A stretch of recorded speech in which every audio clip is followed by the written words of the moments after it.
Hi friends, आज मैं आपके सामने प्रस्तुत कर रही हूँ वेद प्रकाश शर्मा जी का उपन्यास एक थप्पड़ हिंदुस्तानी का part 6। Please like share subscribe my channel. ISI के चीफ हैं और बात है उनसे मिलने की। क्यों नुसरत बहन, क्यों हैरान परेशान कर रहा है यार हुजूर को? सोफे पर आराम से पसरे नुसरत ने कहा। जवाब दे दाकर छुट्टी कर। हर आदमी हमारी तरह तो खाली है नहीं। हजूर जासूस हैं आईएसआई के, और भी ढेरों काम होंगे। पहली बार वकरा को लगा नुसरत ने मेरे फेवर की बात की है। यह सोचकर राहत की सांस ली थी उसने कि दोनों में से किसी ने तो मुझ पर तरस खाया। वकरा बेचारा कहाँ जानता था कि उनका स्टाइल ही यह था।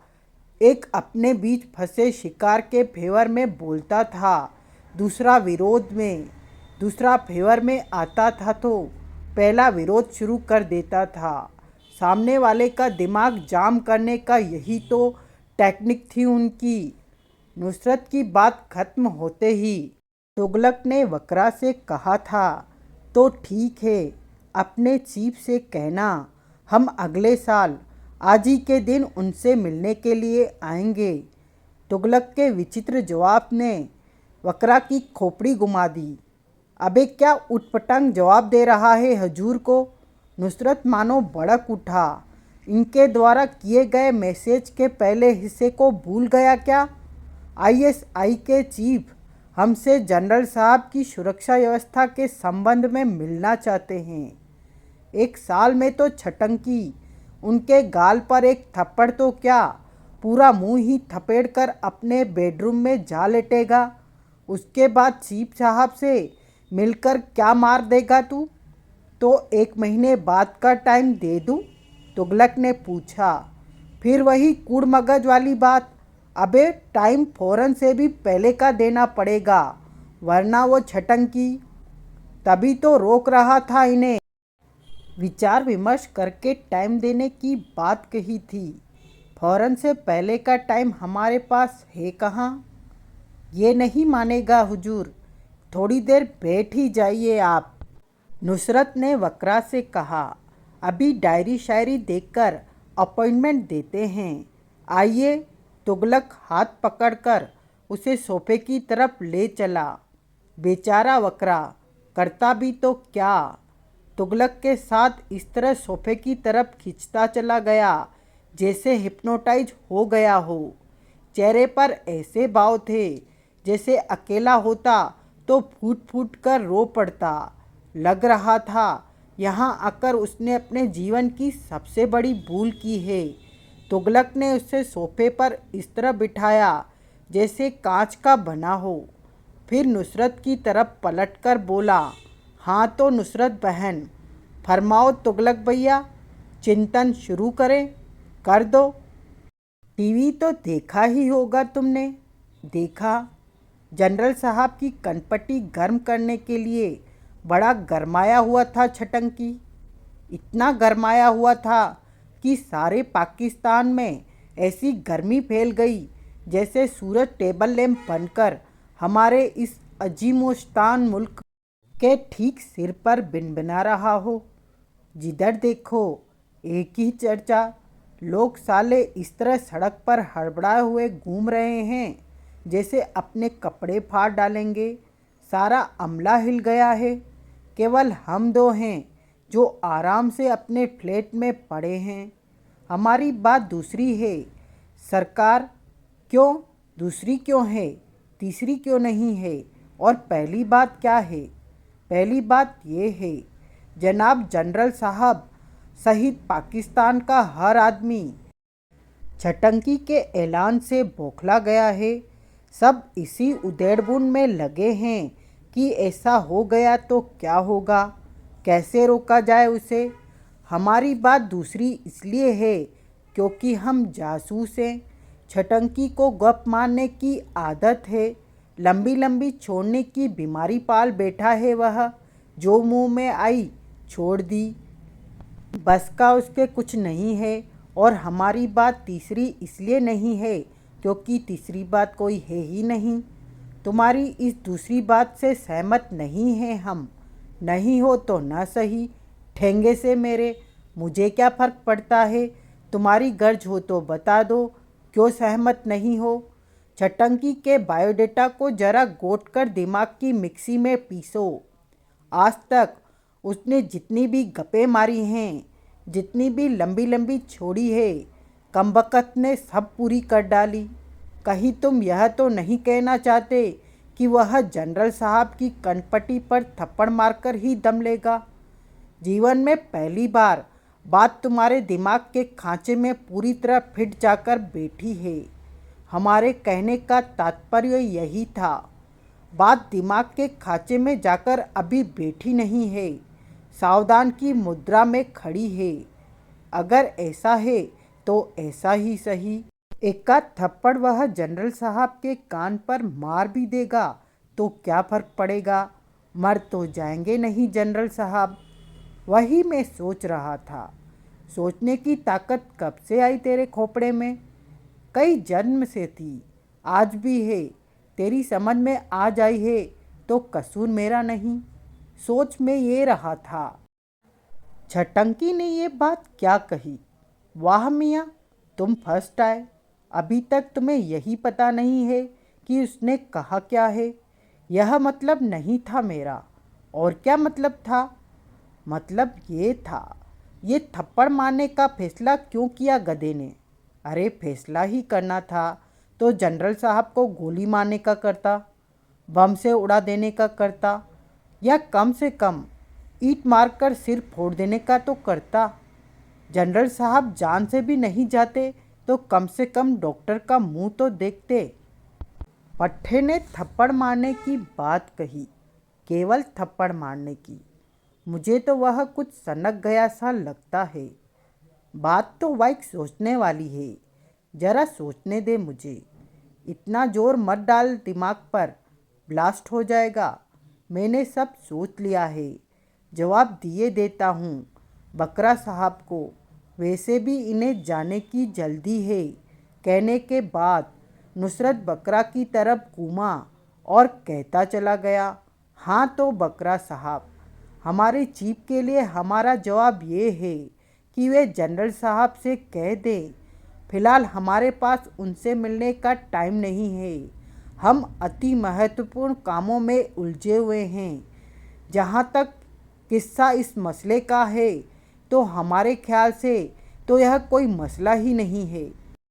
कहा ही क्या है छटंकी ने, सिर्फ एक थप्पड़ मारने की बात ही तो कही है।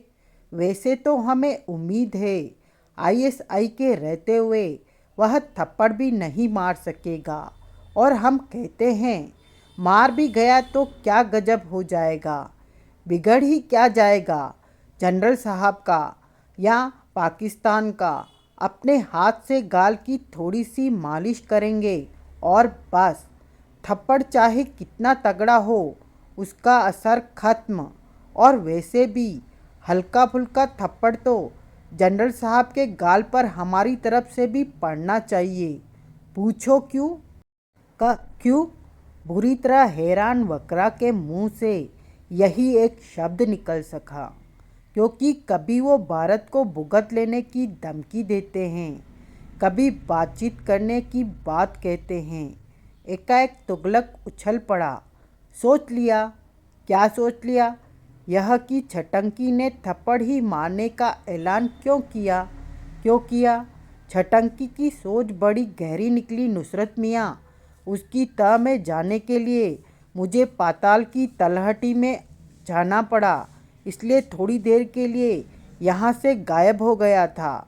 बहुत ही गंभीर मुद्दा बनाकर वह कहता चला गया। वाइक छटंकी की खोपड़ी में इस बार बात बड़ी मार्के की आई है।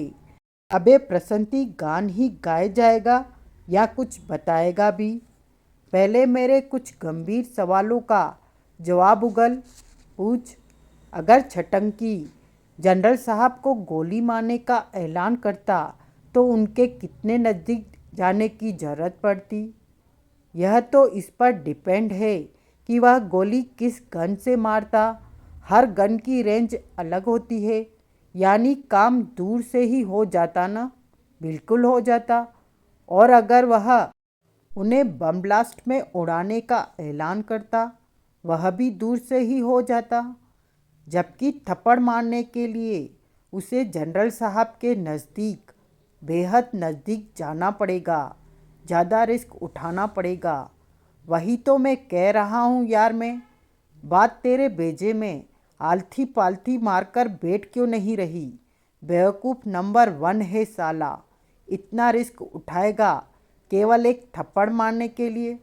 वह बेवकूफ़ नहीं, होशियार है, ज़रूरत से ज़्यादा होशियार। वह कैसे? छटंकी के थप्पड़ की गहराई को समझ। थप्पड़ केवल थप्पड़ नहीं है, वह दुनिया को यह दिखाना चाहता है कि पाकिस्तान की सारी सुरक्षा व्यवस्थाओं को भेद कर वह जनरल साहब के कितना नज़दीक जा सकता है। कहना वह यह चाहता है, ए दुनिया वालों, देखो हम कहाँ तक पहुँच सकते हैं, मगर पहुँच नहीं रहे।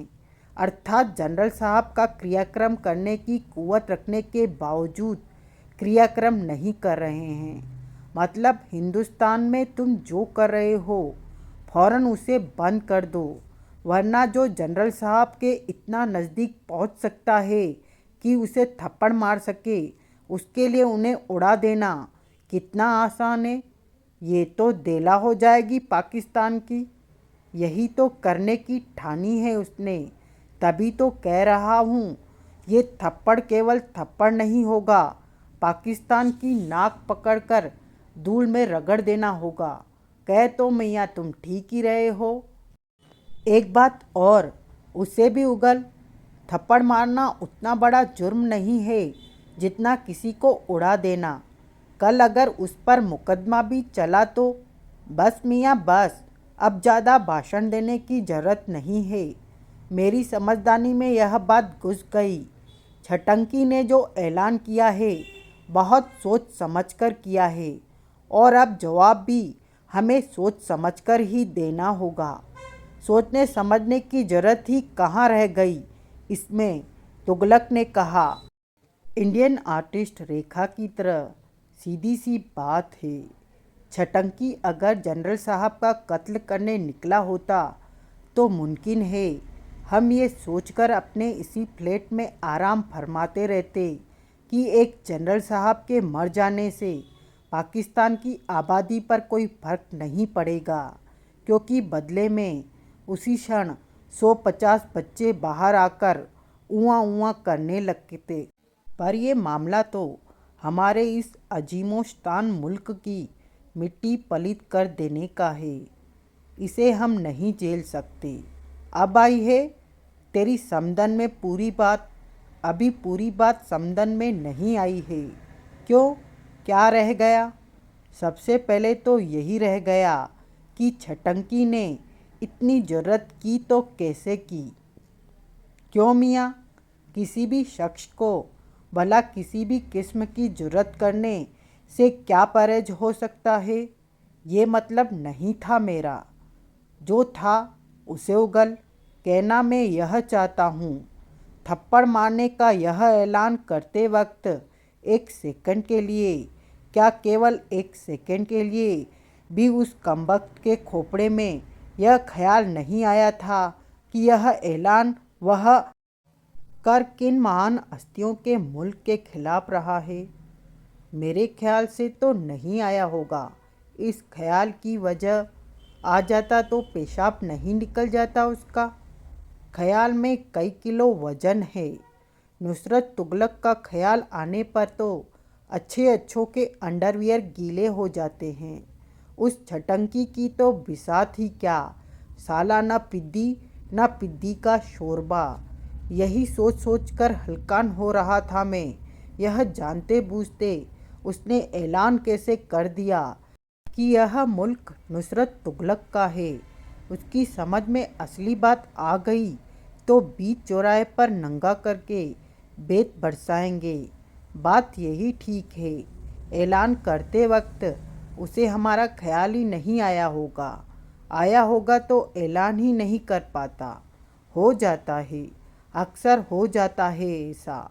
आदमी का बच्चा जब जोश में होता है तो होश खो बैठता है। अच्छी अच्छी बातें खोपड़ी में दाखिल ही नहीं हो पाती। वैसे भी टेलीविज़न के पर्दे पर तूने खुद देखा होगा, ऐलान करते वक्त उसका ब्लड प्रेशर काफ़ी हाई फाई था। अगर नापा जाता तो ब्लड प्रेशर इंस्ट्रूमेंट ही ब्लड प्रेशर से फट जाता। यहाँ एक और बात उठती है, बता, साली को बैठा देता हूँ। हमने हमने ही नहीं, सारी दुनिया ने देखा। उसके बापूजान उसे ऐलान करने से रोकने की काफ़ी कोशिश कर रहे थे। कोशिश उन्होंने उसे वहाँ से फरार न होने देने की भी की थी, मगर वह उस लड़की को डाल बनाकर। सीधी सी बात है, उसके बापूजान का ब्लड प्रेशर हाई नहीं था। उनके दिमाग में हम भी होंगे, समझ रहे होंगे, पुत्र दिन मौत के मुंह में छलांग लगाने का ऐलान कर रहे हैं। पुत्र मोह भला किसे नहीं होता। तू दूसरी तरफ की भाषणबाजी करने लगा यार। मेरे कहने का मतलब कुछ और था। मेरे ख्याल से मतलब तू पहले समझाया कर, बात बाद में किया कर। मैं इस बात पर तबसरा करना चाहता हूँ कि वह विरोध असली था या नकली। असली हो या नकली, हमारी सेहत पर इस बात का क्या फ़र्क पड़ता है। पड़ता है मियाँ, कई किलोमीटर लंबा फ़र्क पड़ता है। अगर वह विरोध असली था तो बात जरा अलग है, और अगर नाटक था तो जाहिर है यह फैसला उसने व्यक्तिगत स्तर पर नहीं लिया है, अकेले नहीं लिया है। इस फैसले के पीछे वह गुरु है।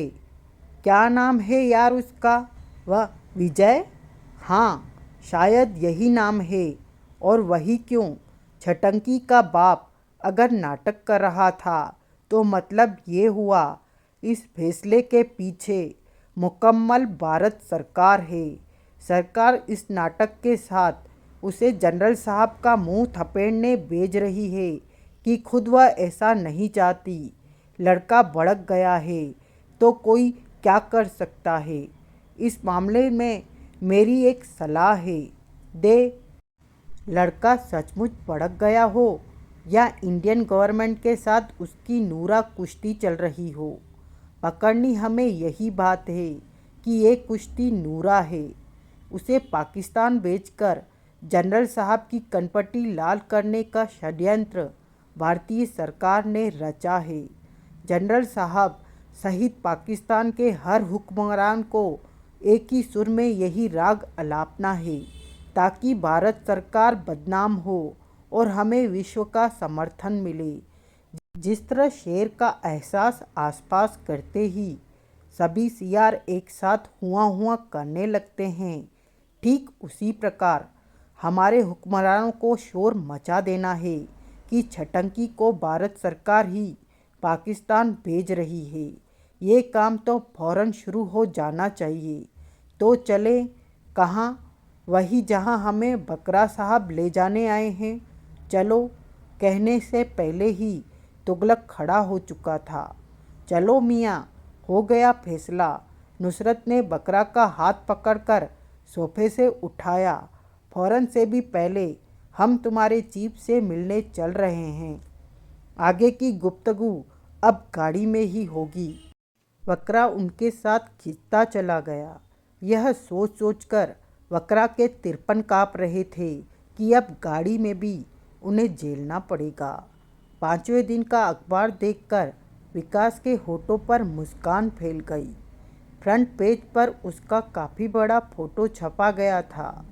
उसका सुराग देने वाले या गिरफ्तार कराने वाले को पूरे 5 लाख देने की घोषणा की गई थी। घोषणा राजनगर पुलिस की तरफ से की गई थी, परंतु विकास समझ सकता था कि यह घोषणा के पीछे विजय गुरु हैं। वह यह भी समझ रहा था यह विज्ञापन विजय गुरु की हताशा का परिचायक है, इसलिए निकलवाया गया है क्योंकि 5 दिन की कोशिश के बावजूद वे उसकी परछाई का पता नहीं लगा सके हैं। ऐसा विकास की सोची समझी रणनीति के तहत हुआ था। वह जानता था गुरु पहले ही झटके में शहर से बाहर निकलने वाले रास्तों की नाकेबंदी करेंगे। यदि किसी भी तरह उसने राजनगर से निकलने की कोशिश की तो डर लिया जाएगा। इसलिए उसने पहली बार अपनी नहीं, विजय गुरु की ही टेक्निक से काम लिया, अर्थात ठंडा करके खाने का फैसला किया। राजनगर छोड़ने की कोई कोशिश नहीं की। राजनगर ही क्यों, उसने तो उस सराय तक से बाहर निकलने की कोशिश नहीं की जिसमें रजनी शर्मा को विदा करने के 1 घंटे बाद शरण ली थी। जीप में ज़्यादा सफ़र नहीं किया था उसने, केवल 1 किलोमीटर जाने के बाद छोड़ दी थी। उसे लावारिस हालत में खड़ा करके पैदल ही एक तरफ को बढ़ गया। कर्फ्यू के कारण सड़कों पर सन्नाटा था। पुलिस गश्त से बचता बचता वह बढ़ता तो चला जा रहा था, परंतु यह निश्चय नहीं कर पा रहा था कि जाए कहाँ। एकाएक उसकी नज़र एक ऐसी दुकान पर पड़ी जिसके मस्तक पर लगे बोर्ड के मुताबिक वहाँ ड्रामा कंपनियों के लिए ड्रेसें आदि उपलब्ध थी। विकास को लगा उसकी पहली मंजिल यही है। सबसे पहले अपना हुलिया बदलना जरूरी था। सो दुकान का ताला तोड़ा, अंदर पहुंचा और शटर वापस बंद कर दिया। काफ़ी सोच विचार के बाद उसने खुद को गांव का चौधरी बनाने की ठानी। दुकान से निकलते वक्त वह युवक नहीं बल्कि उधेड़ उम्र का आदमी नजर आ रहा था। जिस्म पर खादी की धोती कुर्ता, पैरों में जूतियाँ, सिर पर बिल्कुल असली नज़र आने वाली खिचड़ी बालों की विग, उसी से मैच करती बड़ी बड़ी मूछें, बाएं गाल पर एक मस्सा, नथुनों में छोटे छोटे स्प्रिंग, आँखों पर चौड़े फ्रेम का चश्मा, रंग सांवला कर लिया था। कहने का मतलब ये, दुकान से बाहर वह तब निकला जब यकीन हो गया कि अब विजय के अलावा उसे कोई नहीं पहचान सकता। हुलिये के बाद समस्या रहने की आई, कहाँ शरण ली जाए। हुलिये के मुताबिक उसे सराय ही सबसे बेहतर लगी। वैसे भी प्रसिद्ध होटल तो सीक्रेट सर्विस की टीम और पुलिस द्वारा खंगाले ही जाने वाले थे। एक बार वह सराय में घुसा तो बाहर निकला ही नहीं। शायद यही कारण था कि विजय जैसा धुरंधर उसके आसपास भी नहीं भटक सका। मजबूर होकर अखबार में यह विज्ञापन निकलवाया गया था। 5 दिन गुजर जाने के कारण शहर का माहौल अब सामान्य हो गया था। कर्फ्यू तो अगले दिन ही उठा लिया गया था। विकास सराय से बाहर भले ही न निकला हो, मगर निष्क्रिय नहीं था। सराय की मालकिन ठोस बदन वाली शांता नामक एक मोटी औरत थी। सराय उसके पुरखों की थी, उन पुरखों की जिनमें से अब कोई भी जीवित नहीं था। पति सहित सब ऊपर पहुंच चुके थे। विकास ने बातचीत के दरमियान पहले ही दिन भांप लिया था कि वह 2 नंबर के काम करने में सहायक सिद्ध हो सकती है। अगले दिन बातों बातों में उसने शांता से कहा, मेरा जवान बेटा लव मैरिज करके कोलंबो भाग गया है, वहाँ सर्विस करने लगा है। वह समझता है कि हम उसकी घरवाली को अपनाएंगे नहीं, जबकि यह गलत है। उसकी माँ ने रो रो कर बुरा हाल कर रखा है। एक ही धुन है उसे, मेरे बेटे और बहू को घर ले आओ। इस मकसद के गांव से निकला हूँ। शहर आया तो कर्फ्यू लग गया, यहाँ शरण लेनी पड़ी। अब मुझे जल्दी से जल्दी श्रीलंका जाना है। पैसों की लालची शांता ने उसे जाल में फांसा। बड़े सीधे हो तुम, गांव वाले बेचारे होते ही सीधे हैं। श्रीलंका भारत का तो कोई हिस्सा है नहीं, जहाँ चाहे जब चले जाओ। श्रीलंका दूसरा मुल्क है, वहाँ जाने के लिए पासपोर्ट की ज़रूरत पड़ती है, वीज़ा चाहिए और इन सबको बनवाने के चक्कर में अगर तुम पड़े तो महीनों लग जाएंगे। उसके जाल में फंसने को तैयार विकास ने मुंह लटका लिया। बोला, फिर मैं क्या करूं? मैं एक ऐसे आदमी को जानती हूं जो हफ्ते भर के अंदर तुम्हारा पासपोर्ट और वीज़ा बनवा देगा। बड़ा एहसान होगा तुम्हारा, मेरा बनवा दो। एहसान तो खैर कुछ नहीं, उनका तो काम ही है, मगर मगर पैसे ज़रा ज़्यादा लग जाएंगे। पैसों की कोई चिंता नहीं है, विकास ने कहा। पुरखों की ज़मीन का एक टुकड़ा 15 लाख में बिका है। शांता फंसाने के चक्कर में थी, वह फंसने के। फिर भला उनका सौदा होने से कौन रोक सकता था? पासपोर्ट बनवाने वाले का नाम शांता ने सरताज बताया। चालू वह इतनी थी कि सरताज से मिलवाया नहीं। कहा, वह केवल फ़ोन पर बात करता है और फ़ोन सराय में है नहीं। फिर कैसे बात होगी उससे? पैसे दो, मैं तुम्हारे लिए एक मोबाइल फ़ोन खरीद लाती हूँ। यह क्या होता है? जो भी होता है, सरताज से तुम्हारी बात हो जाएगी। ठीक है, मोबाइल फ़ोन कितने का आएगा? इस नाम पर भी उसने अच्छे खासे पैसे ठग लिए। जाने कहाँ से पुराना सीमेन S4 उठा लाई।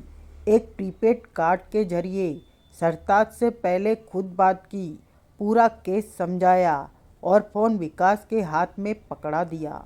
विकास ने जब बात की तो महसूस किया सरताज नामक शख्स को बार बार क्या नाम है जी कहने की आदत थी। अर्थात क्या नाम है जी उसका तकिया कलाम था। शांता ने सरताज से विकास की बात केवल एक ही बार कराई थी, वह भी केवल औपचारिक बातें। पैसों वगैरह की सेटिंग उसने अपने हाथों में रखी थी।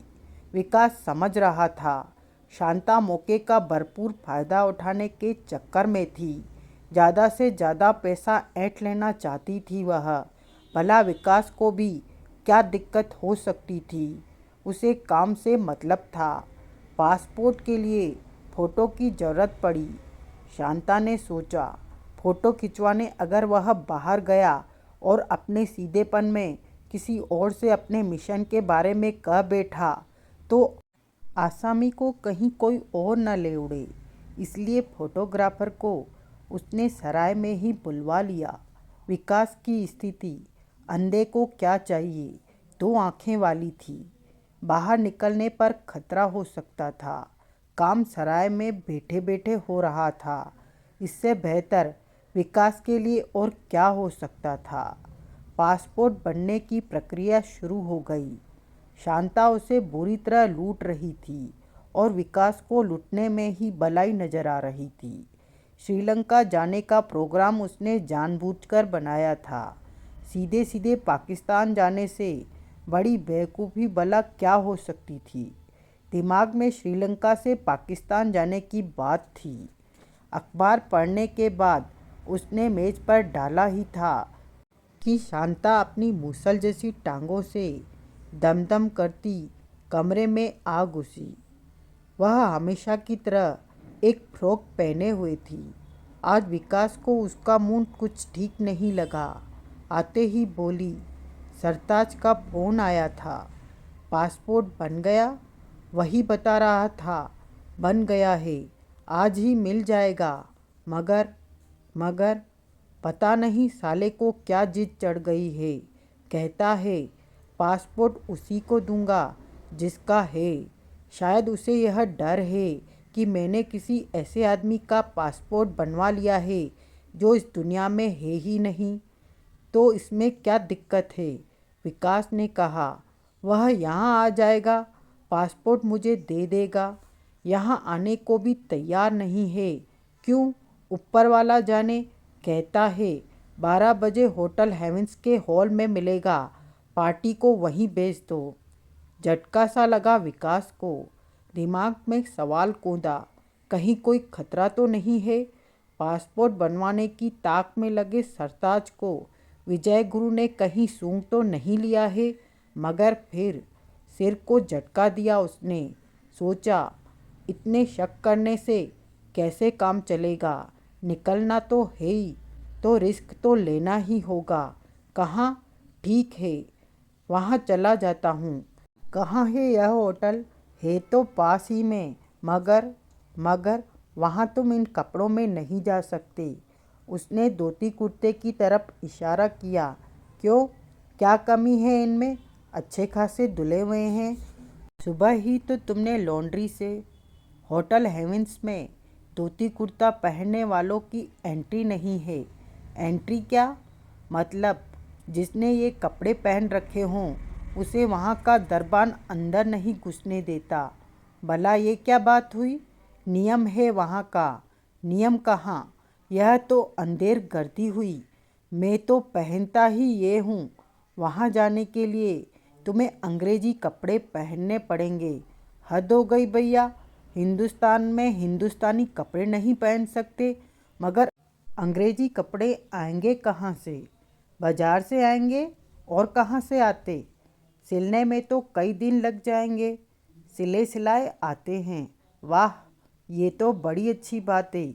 मगर उन्हें हमारा नाप कैसे पता लगेगा? मैं बता दूंगी। तुम आजकल बाजार में हर एक के नाप के कपड़े मिलते हैं। कमाल की बात है। भला अंग्रेजी दर्जियों पर सबका नाप कहाँ से आ जाता है? खैर, आ जाता होगा।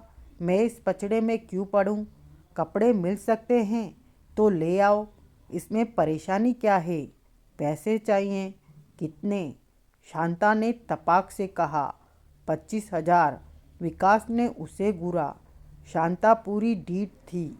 नजरें चुराने की कोई कोशिश नहीं की थी उसने। कुछ देर तक घूरता रहने के बाद विकास बोला, कुछ ज़्यादा ही ज़्यादा नहीं हो गए? अंग्रेजी कपड़े हैं वे, तुम्हारा धोती कुर्ता नहीं है जो 2 टके में आ जाए। पैसे निकालते निकालते शांता 5 दिन में काफ़ी उस्ताद हो चुकी थी। एक तो मैं तुम्हारी नौकरानी बनी हुई हूँ। कभी कुछ लाकर देती हूँ, कभी कुछ। ऊपर से मुझ पर शक करते हो। कमीशन खोर समझ रखा है मुझे। जाओ, खुद जाकर ले आओ। गुस्सा प्रदर्शित करने के चक्कर में वह मुड़ी और दमदम करती दरवाजे की तरफ बढ़ गई। विकास लपककर उसके सामने पहुंचा। उसके और दरवाजे के बीच अड़ता हुआ बोला, नाराज क्यों होती हो? यह मतलब थोड़े ही था मेरा। लो, देता हूँ पैसे। कहने के साथ उसने धोती की फेंट से 1000 के नोटों की गड्डी निकाली और 25 नोट उसके हाथों में ठूसता हुआ बोला, 11 बज गए हैं, जल्दी से कपड़े ले आओ। अभी तक मुंह फूला हुआ था उसका। उसी मुद्रा में बोली, एक वादा करना पड़ेगा। कैसा वादा? तुम सरताज से ज़्यादा बातें नहीं करोगे। क्यों? एक नंबर का हरामी है वह। हो सकता है तुमसे और पैसे ठगने की कोशिश करे। मैं उसे पूरी रकम दे चुकी हूँ। अगर पैसों की बात करे तो सीधे सीधे कह देना पैसों की बात मैडम ही करेगी, और अपनी तरफ से तो पैसों की बात बिल्कुल करना ही मत। अपना पासपोर्ट और वीज़ा लेना तथा चुपचाप चले आना। विकास समझ गया। इस क्षण मैडम को यह डर सता रहा है कि कहीं सरताज और उसकी बातचीत से यह भेद न खुल जाए कि बीच में उसने कितनी रकम खाई है। उससे शायद वह कम डर रही थी, सरताज से डर ज़्यादा था। बोला, भला मुझे उससे फालतू बात करने की क्या ज़रूरत है? यही समझाना चाहती थी मैं तुम्हें, लेकिन मैंने उसे कभी देखा तो है नहीं। पहचानूंगा कैसे? वह खुद ही तुम्हें पहचान लेगा। कैसे? उसने भी तो मुझे नहीं देखा। उसके पास तुम्हारा पासपोर्ट है बुद्धूराम, और पासपोर्ट में फ़ोटो होता है। मुस्कुराने के प्रयास में उसने अपने चौड़े होठ फैलाए। ओ, विकास ने इस तरह कहा जैसे बात वाइक अभी अभी समझ में आई हो। सच्ची मुच्ची में बुद्धू हो तुम। पैसों के लालच में उस उद्देड़ महिला ने टीन एजर की तरह कहा और अपने पंजों पर उचककर विकास के होठ चूम लिए।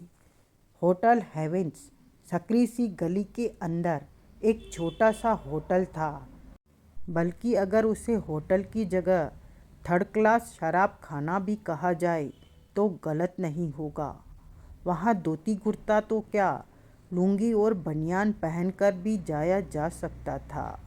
यह बात होटल के एकमात्र हॉल में कदम रखते ही विकास की समझ में आ गई थी कि कपड़ों का बखेड़ा शांता ने केवल उससे 25,000 ठगने के लिए किया था।